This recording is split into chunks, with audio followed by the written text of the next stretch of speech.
I worked as a driver for a courier company for 1.5 years before working in an office in the city. It was a decent income and I mostly enjoyed it. During this, I experienced some horrifying and strange experiences. This was in 2012. I graduated from college 3 years ago.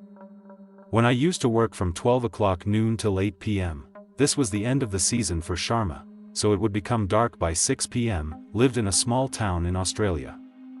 I wouldn't call it a good area, but it wasn't too bad either. I often made deliveries in the same town. The arrangement of houses in that town was strange. In some streets, small houses and RK residences were built at a considerable distance from each other, while some streets were completely deserted. Because of that, the deliveries were less, because the houses were so far away that it took a lot of time to travel from one place to another. Delivery was always more of a mark on the map. The deliveries were always pinpointed on the map so that I could take a proper route instead of wandering around. After hours of delivery, I was walking down one of the roads through at least 2 different small towns, which I just mentioned. On one side there were small houses and temporary residences spread far and wide. On the other side there were bushes and open fields. It was 6:30 in the evening and my shift was about to end. There weren't many deliveries left.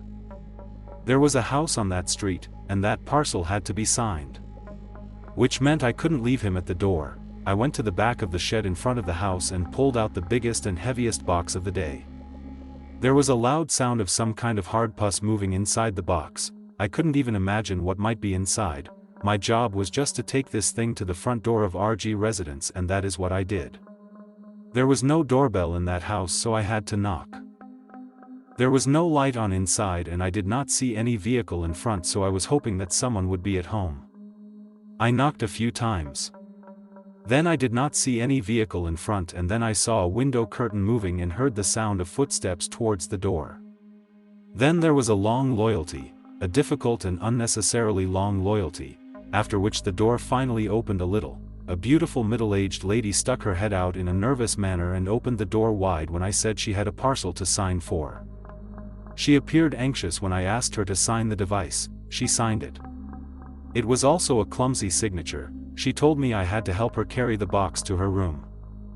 I thought this would happen. The moment I entered the RG residence, I felt some kind of unpleasant feeling. You know, every house has its special feeling, be it good or bad. There was a lot of naughtiness in this house. I don't know what it was. She was taking me towards a narrow passage behind a small room. I was having difficulty lifting the box in the narrow passage, and then she took me to a door. She opened the door and told me to keep the box inside the storeroom at the back of the room. I asked him to turn on the light. She said the lights don't work. It was almost pitch dark there. The only source of light was the room lamp, which was coming into the room from the passerby. I was able to take the box inside the room only in this dim light. As I reached close to the storeroom, I saw someone standing in the corner of the storeroom. I was sure it was a person because its body shape was like that, and there was movement too. There was no explanation for it. I can't give any explanation about this. This guy was obviously hiding from me. I was waiting. I left the box there and passed by lady and said have a nice day. That he started yelling at me to come back and help him, and then he started abusing me. I did not know what this lady intended to do with the person hiding in the storeroom, and I did not want to stay there to find out. I continued my shift and went home that night, and thus began my search for a new job. Let's move on to another story. I have been a long-distance driver since I was 26 years old, and I have done a lot of night driving. And I've had my share of strange experiences too. I have delivered for a variety of companies. Often I have to drive from one state to another to deliver goods to collection companies or stores. One day I had to transport a trailer full of wooden furniture from one end of South Africa to the other. Most of the drive was on barren Bagios roads. It was a journey of several hours, and my day started late as well. So I knew most of my driving would be in the dark. Looking at those deserted roads at night, noticing how straight they are and how little traffic there is on them, this meant I could drive the truck a little faster than on other roads. This meant that when I saw the flashing taillights of a car on the road, I noticed something weird about the car parked behind me on the side of the road, and I had to brake a little harder to stop the truck. It was an old BMW sedan parked on the side of the road in barren soil. Its emergency light was on. I got out of my truck, because obviously I had to be a good city dweller, and see if they needed any help. I went to the car and signed the window but got no response. I bent down and tried to look inside the car through the tinted glass. No one was seen sitting inside. I did the same for the other 3 seats and confirmed that there was no one in the car. Then I looked at the cold, barren area through which the road was passing. Actually, I couldn't see more than 25 meters away. I was feeling especially helpful that night for some reason, so I went back to my truck and got a big flashlight out of the toolbox under the passenger seat. It was a powerful technical flashlight that was so bright that looking directly at it would hurt your eyes. As soon as I switched it on, it revealed a Maraca service station on the side of the road. Obviously I hadn't seen that before. I think this was because the entire filling or parking area was basically sand and gravel. There was no solid power there. There were only 2 fuel pumps there. There was a small building behind them. Perhaps it was the strangest thing about a small store at one time that someone whose car was there would be in that building. I went to the front door, which was open onto the rusty greenery, and the flashlight illuminated a good portion of their room. It was what I thought was a little store you find at a lot of service stations. At least it used to be. It was no surprise that he didn't walk on a road like that. I called out to someone to let them know of my presence and that I was there to help. There was a slight buzz in the room which for some reason made me feel uneasy. Then I heard something.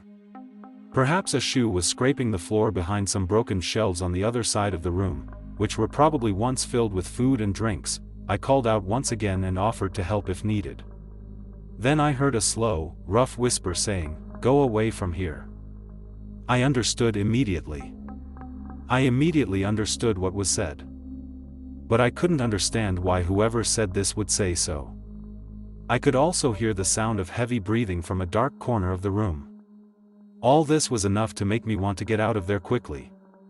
As I was walking back to my truck, I heard something loud, which was immediately followed by silence for what must have been at least 3 or 4 seconds. I didn't know whether what I heard was true or just my imagination. I ran back to my truck and called the emergency number because honestly, I was too scared to go back into the building. He asked me my exact location and I couldn't tell him.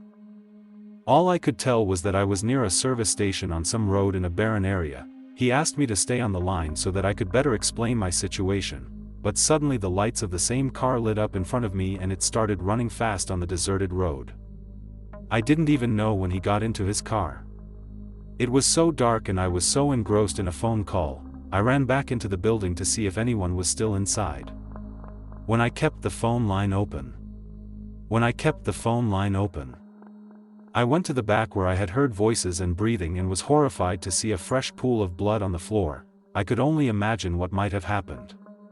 I told him on the phone that I thought I had just reached a possible crime spot. Ultimately, they have sent a lot of local police to the spot. He asked me for any information I could provide.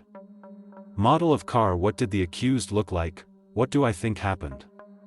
I just said that it was an old BMW sedan and I heard a man telling me to leave. Before that I heard a scream as I was leaving the building. No corpse was left behind.